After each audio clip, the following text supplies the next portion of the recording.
ఓం శ్రీమాత్రే నమః. వినాయక చవితి శుభాకాంక్షలండి ప్రతి ఒక్కరికి కూడా. మనం ఇప్పుడు వినాయక చవితి జరుపుకుంటున్నాము. వినాయకుని విగ్రహంలో మనం ఒక్కసారి బాగా గమనించినట్టయితే కూడా ప్రతి అంశం కూడా చాలా గొప్ప సమాచారాన్ని ఇస్తుంది. వీడియో స్కిప్ చేయకుండా లాస్ట్ వరకు చూడండి. వీడియో కొంచెం లెంతీ అవ్వచ్చు. వినాయక విగ్రహంలో ఉన్న ప్రతి అంశం కూడా ఎంతో గొప్ప సమాచారాన్ని ఇస్తుంది. అలాగే అది తెలుసుకున్నప్పుడు మనలోని అజ్ఞానం తొలగి భగవంతుని పట్ల యథార్థ భక్తిభావం అనేది కలుగుతుంది. వినాయక విగ్రహాన్ని ఒక్కసారి పరిశీలించి చూడండి. పెద్ద తల, ఉన్నతంగా ఆలోచించమని చెప్తుంది.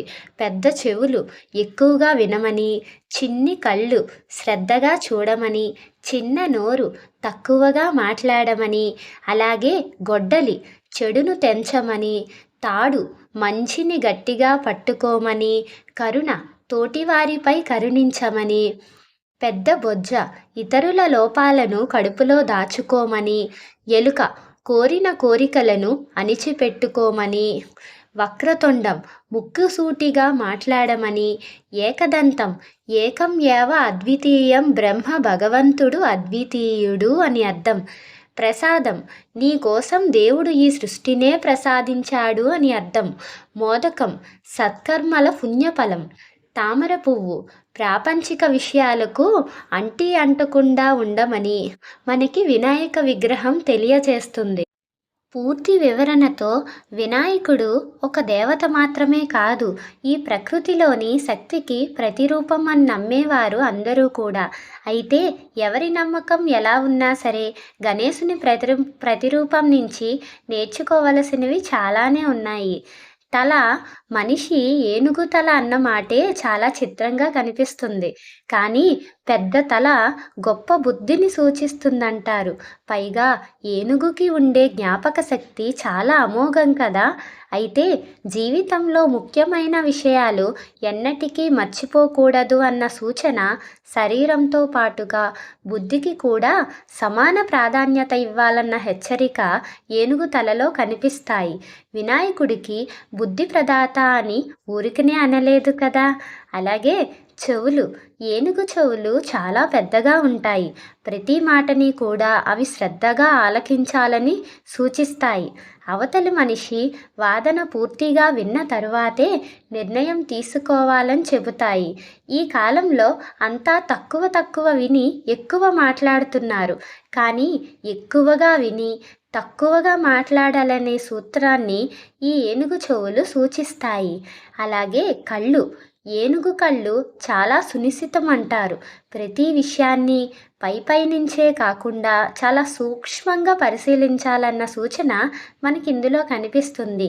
పైగా ఏనుగు కళ్ళకి వస్తువులు చాలా పెద్దవిగా కనిపిస్తాయంట.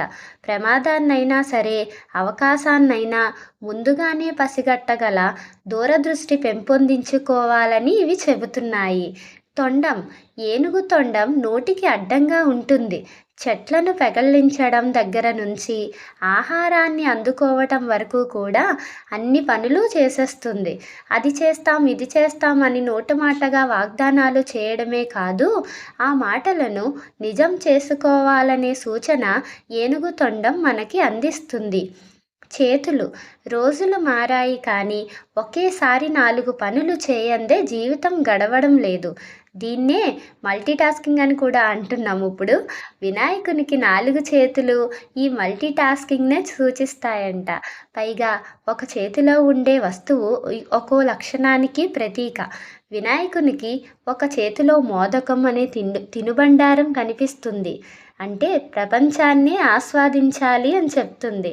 మరో చేతిలో గొడ్డలి లాంటి ఆయుధం, అంటే పోరాటానికి వెనకడుగేయకూడదు అని. ఇంకో చేతిలో కమలం ఉంటుంది.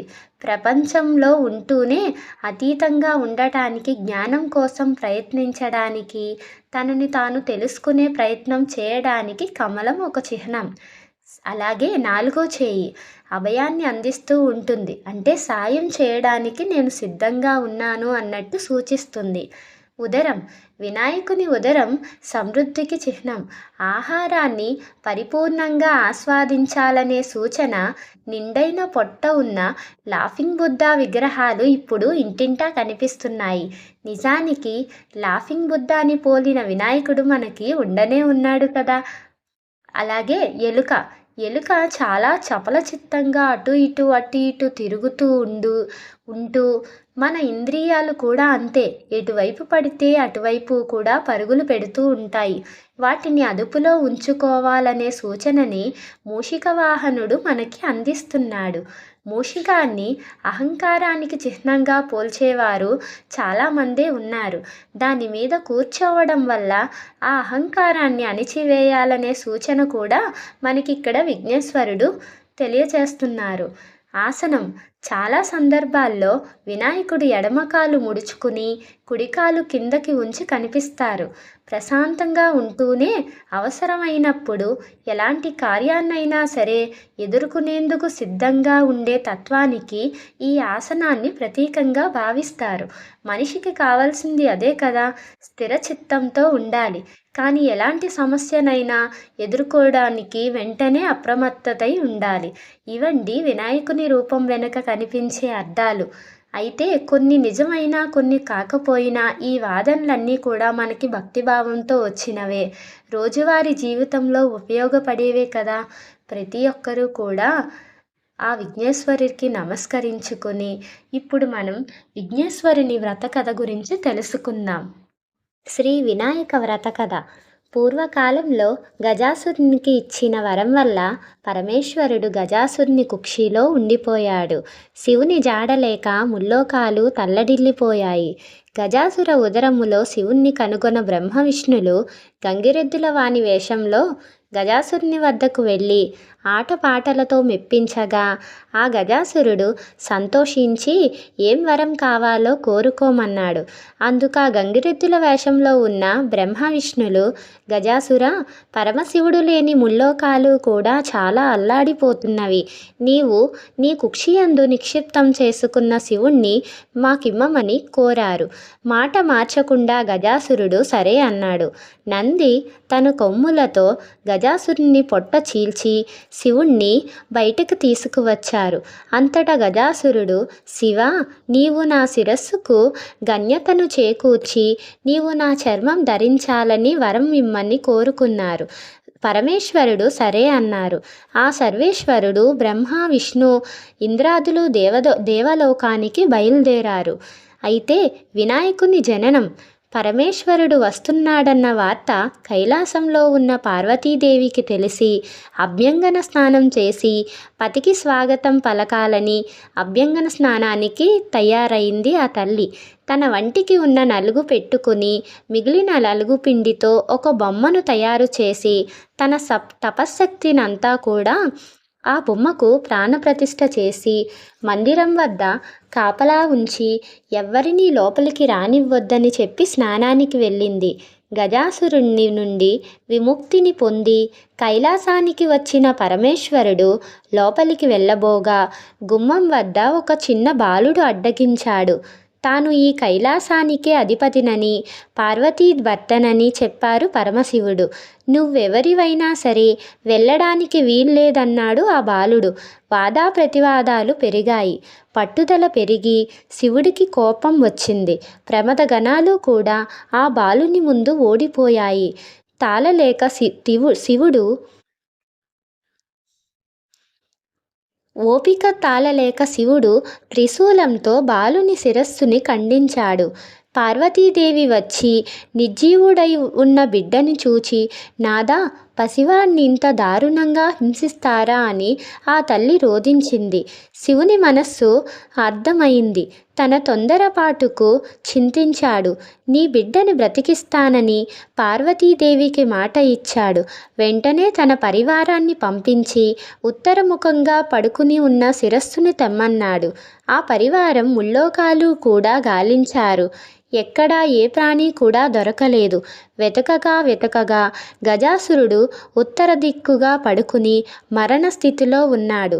ఆ గజాసురుని శిరస్సును తెచ్చి బాలుని మొండానికి అతికించి సజీవుణ్ణి చేశారు. పార్వతీదేవి ఎంతో ఆనందించింది. వినాయకుణ్ణి గజముఖం కలవాడని, గజానుండని, వినాయకుడని, లంబోదరుడని ఇలా పరిపరి నామాలతో పార్వతీదేవి తనయుణ్ణి అల్లారుముద్దుగా పెంచుతున్నది. వినాయకునికి ఆధిపత్యము ఎలా వచ్చింది అనేది తెలుసుకుందాం. కొంతకాలమునకు పార్వతీ పరమేశ్వరులకు కుమారస్వామి జన్మించారు. అతడు మహాబలశాలి. ఒకనాడు మునులు, దేవతలు పరమేశ్వరుణ్ణి, దేవా, విఘ్నములకు అధిపతి కావాలని కోరారు. అందుకు వినాయకుడు, కుమారస్వామి ఇద్దరూ విఘ్నాధిపత్యమునకు పోటీ పడ్డారు. అంతటా పరమేశ్వరుడు, నాయనలారా, ఈ ముల్లోకాల్లో గల పుణ్యనదులలో స్నానమాడి ముందుగా నా వద్దకు ఎవరైతే వచ్చేదరో వారికే విఘ్నాధిపత్యము ఇచ్చేదనని పలుకగా, కుమారస్వామి తన వాహనమైన నెమలిపై ఎక్కి బయలుదేరెను. గజాననుడు, తండ్రి, నా అసమర్థతను చాటుటకు ఇట్లని తీయుగునా అని వేడుకొనగా, అంతటా పరమేశ్వరుడు దయాళుడై,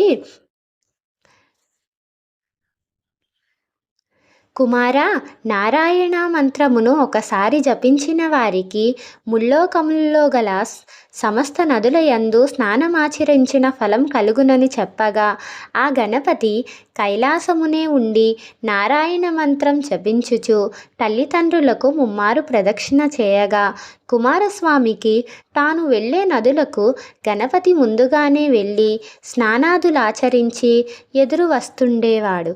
తన అజ్ఞానానికి చింతించిన వాడై కైలాసమునకు వచ్చి, తండ్రి, నా అజ్ఞానమును మన్నించి గణపతికే విఘ్నాధిపత్యము నొసంగవలెనని వేడుకొనెను. అంతటా పరమేశ్వరుడు భాద్రపద శుద్ధ చతుర్థి నాడు గణపతికి విఘ్నాధిపత్యమును మొసంగెను. ఆనాడు సర్వదేశస్థులు కూడా విఘ్నేశ్వరుణ్ణి తమ శక్తి కొలది కుడుములు, ఉండ్రాళ్ళు, టెంకాయలు, పళ్ళు మొదలగు భక్ష్య భోజ్యములతో యథాశక్తిగా పూజించారు. విఘ్నేశ్వరుడు సంతుష్టుడై తాను భుజించి మిగిలినవి తన వాహనమైన మూషికమునకు ఇచ్చి, మిగిలినవి చేత పట్టుకుని భుక్తాయాసముతో కైలాసమునకు వచ్చి మాతా పితృలకు పాదాభివందనం చేయ సంకల్పించగా, ఉదరము సహకరించక నానా అవస్థలు పడుచుండగా శివుని శిరస్సు యందు ఉన్న చంద్రుడు చూచి పకపక నవ్వాడు. గణపతికి కోపం వచ్చి తన దంతపు కోరను విరిచి చంద్రుని మీదకు విసిరాడు. ఆ దెబ్బకు ఏర్పడిన మచ్చ చంద్రునిలో ఈనాటికి మనం చూడవచ్చు. ఆవేశంతో ఊగులాడుతున్న వినాయకుడి పొట్ట చిట్లింది. పాముతో బొజ్జను కట్టారు. కుమారుడి పరిస్థితికి పార్వతీదేవి ఉగ్రురాలై చంద్రుణ్ణి చూచి, ఓరి చంద్ర, నీ కంటికి నా కుమారుడు అంత చులకనగా కనబడ్డాడా? అందగాడనుకుంటున్నావా నువ్వు? నిన్ను చూచిన వారికి నీలాపనిందలు కలుగుతాయని శపించింది ఆ జగన్మాత. ఆ జగన్మాత శాపానికి చంద్రుడు గడగడలాడిపోయాడు. జగదీశ్వరి పాదాల మీద పడి శాప విమోచనం చెప్పమన్నాడు. శాపం ఉపసంహరించబడదు అన్నది కాత్యాయిని. దేవతలంతా కూడా కలవరిపడి, తల్లి, చంద్రుణ్ణి క్షమించు. చంద్రుణ్ణి చూడకుండా ఉండటం ఎవరికీ కూడా సాధ్యం కాదు. ఎవరికీ ముఖం చూపలేక, ఎవరూ తన ముఖం చూడక చంద్రుడు ఎక్కడైనా దాక్కుంటే దివిరాత్రులు ఎలా జరుగుతాయి? జనులెలా జీవిస్తారు తల్లి? చంద్రుడి కోసం కాకపోయినా లోకాలను సంరక్షించేందుకైనా సరే నీ శాపాన్ని ఉపసంహరించు అని దేవతలందరూ కూడా అమ్మవారిని ప్రార్థించారు. దేవతలారా, మీ అభ్యర్థనను అర్థం చేసుకున్నాను. శాపం తప్పదు, కానీ శాప ప్రభావం పడకుండా తరుణోపాయం చెబుతాను, గుర్తు కలిగి మసులుకోండి అని అమ్మవారు శాప విమోచనానికి భాద్రపద శుద్ధ చవితి నాడు వినాయకుణ్ణి పూజించి పూజాక్షతలు శిరస్సున జల్లుకున్న వారికి ఎటువంటి నీలాపనిందలు రావని తల్లి వరమిచ్చింది. ఈ విషయాన్ని విస్మరించిన అలక్ష్యం చేసిన ఎట్టి వారికైనా సరే నీలాపనిందలు తప్పవు. ఈ విషయాన్ని గమనించకపోవడం వల్లనే శ్రీకృష్ణుడు ఋషివర్యులు అపనిందలు పాలయ్యారంట. ఒకప్పుడు సప్త మహర్షులు కూడా యజ్ఞాన్ని తలపెట్టారు. యజ్ఞగుండం చుట్టూ సప్త ఋషులు తమ తమ భార్యలతో ప్రదక్షిణం చేస్తుండగా అలా ప్రదక్షిణం చేస్తున్న ఋషిపత్నులను చూచి అగ్నిదేవుడు వారి పట్ల మోహితుడయ్యాడు. ఇది అగ్నిదేవుని భార్య స్వాహాదేవి గమనించి భర్త వ్యామోహాన్ని తీర్చడానికి అరుంధతి తప్ప తక్కిన ఋషిపత్నుల రూపం తానే ధరించి పతికి ప్రమోదాన్ని తీర్చింది. అగ్నిదేవునితో ఉన్నవారు తమ తమ భార్యలే అని ఋషులు కోపగించి వారిని వదిలినారు. పార్వతీదేవి ఇచ్చిన శాపాన్ని మరిచి ఋషిపత్నులు చంద్రుణ్ణి చూడటం వల్ల వారికి అపనింద కలిగింది. దేవతలు ఋషిపత్నుల దుస్థితిని పరమేశ్వరునికి చెప్పగా శివుడు జరిగిన దానిని ఋషులకు వివరించి వారిని స్వస్థచిత్తులను చేసి ఋషిపత్నులను సంరక్షించాడు. నోపాఖ్యానము. పూర్వం శ్రీకృష్ణుడు కూడా పాలదుత్తంలో చంద్రుణ్ణి చూచి నీలాపనిందలు పాలయ్యాడు. సత్రాజిత్తు అను రాజు సూర్యుని అనుగ్రహంతో సమంతకమణిని పొందాడు. ఆ సమంతకమణి రోజుకు 1000 మణుగుల బంగారాన్ని ఇస్తుండేది. ఆ మణిని తనకివ్వమని ఆ రాజును శ్రీకృష్ణుడు కోరగా సత్రాజిత్తు అందుకు అంగీకరించలేదు. ఒకనాడు సత్రాజిత్తు తమ్ముడు ఆ సమంతకమణి హారాన్ని మెడలో వేసుకుని అడవికి వేటకు వెళ్ళాడు. అతన్ని ఒక సింహం వధించి ఆ హారాన్ని అపహరించింది. ఆ సింహం వద్ద గల ఆ మణిని జాంబవంతుడు చూశాడు. ఆ మణిని తన కుమార్తెకు కానుకగా ఇస్తే సంతోషిస్తుందని దాని కొరకై ఆ సింహంతో పోరాడి దానిని వధించి హారాన్ని తీసుకుపోయాడు. శ్రీకృష్ణుడే తన తమ్ముణ్ణి చంపి సమంతకమణిని అపహరించాడని సత్రాజిత్తు తలచి లోకమంతా ప్రచారం చేశాడు. ఈ వార్త కృష్ణుడి చెవిన పడింది. తనకి నీలాపనిందలు ఎందువల్ల కలిగిందని ఆలోచించి క్షీరభాండంలో చంద్రుణ్ణి చూడటం వల్ల కలిగిందని గ్రహించుకున్నాడు శ్రీకృష్ణుడు. ఆ నింద నుండి బయటపడడానికి సమంతకమణిని వెతకడానికి అడవికి వెళ్ళాడు. అక్కడ గల సింహం జాంబవంతుల అడుగుజాడలను చూసి వాటిని అనుసరించి జాంబవంతుని గుహకు వెళ్ళాడు. ఆ గుహలో ఉయ్యాలకు వేలాడుతూ కనబడిన సమంతకమణిని చూశాడు. దానిని తీసుకొని పోగా జాంబవంతుడు వచ్చి శ్రీకృష్ణుడితో తలపట్టాడు. అహోరాత్రులు హోరాహోరీగా చెట్లతోనూ గదాఘాతములతోనూ 18 రోజులు యుద్ధం చేశారు. తుదకు జాంబవంతుడు తనతో ఇన్ని రోజులు అలసిపోకుండా యుద్ధం చేసినది త్రేతాయుగంలోని శ్రీరాముడేనని గ్రహించి సమంతకమణిని శ్రీకృష్ణునికిచ్చి తన కుమార్తెయగు జాంబవతితో కూడా వివాహం జరిపించారు. శ్రీకృష్ణుడు ద్వారకకు వచ్చి సత్రాజిత్తును పిలిచి జరిగిన సంగతంతా చెప్పి ఆ సమంతకమణిని వానికిచ్చివేశాడు. సత్రాజిత్తు తన పొరపాటును తొందరపాటును తెలుసుకున్నవాడై ఆ మణితో పాటు తన కుమార్తెయగు సత్యభామని కూడా శ్రీకృష్ణునికిచ్చి వివాహం జరిపించారు. ఇదంతా చతుర్దశి నాడు క్షీరభాండంలో చంద్రుణ్ణి చూసిన ఫలమని తన వారందరికీ కూడా చెప్పాడు శ్రీకృష్ణుడు. సకల జనులు కూడా ఈ వినాయక వ్రతాన్ని భాద్రపద శుక్ల చతుర్థి నాడు తమ శక్తి కొలది యథాశక్తి పూజించి పూజానంతరం అక్షతలను శిరస్సున వేసుకున్నచో నీలాపనిందలు కలగక సకలైశ్వర్యములు పొందుతారని, పూర్వం ఈ వ్రతమును సీతాదేవిని వెతుకుతున్నప్పుడు శ్రీరాముడు వృత్తాసురుని వధించినప్పుడు ఇంద్రుడును, గంగను భూమికి తెచ్చినప్పుడు భగీరథుడు, దానము చేయినప్పుడు దేవాసురులను, కుష్ఠవ్యాధి నివారణకు విప్రుడును, తమ రాజ్యాన్ని తిరిగి పొందుటకై ధర్మరాజును కూడా చేసి సకల విజయములు సాధించారు. ఎవరైతే ఈ వినాయక చవితి వ్రతం పూర్తయిన తర్వాత అక్షింతలు వేసుకోకుండా చంద్రదర్శనం చేసుకుంటారో వారికి ఒక శ్లోకం కూడా ఉందండి పరిహారం కోసం. ఆ శ్లోకాన్ని నేను డిస్క్రిప్షన్లో ఇస్తున్నాను. ఆ శ్లోకాన్ని మీరే ఒకసారి సేవ్ చేసుకుని చదవండి. అలాగే ఈ వీడియో కనుక నచ్చితే లైక్ చేసి షేర్ చేసి సబ్స్క్రైబ్ చేయండి. చాలామందికి వీడియో కనుక నచ్చితే షేర్ చేయడం మాత్రం మర్చిపోవద్దు. Thanks for watching. చూసిన ప్రతి ఒక్కరు కూడా లైక్ చేయడం మాత్రం మర్చిపోకండి. Thank you.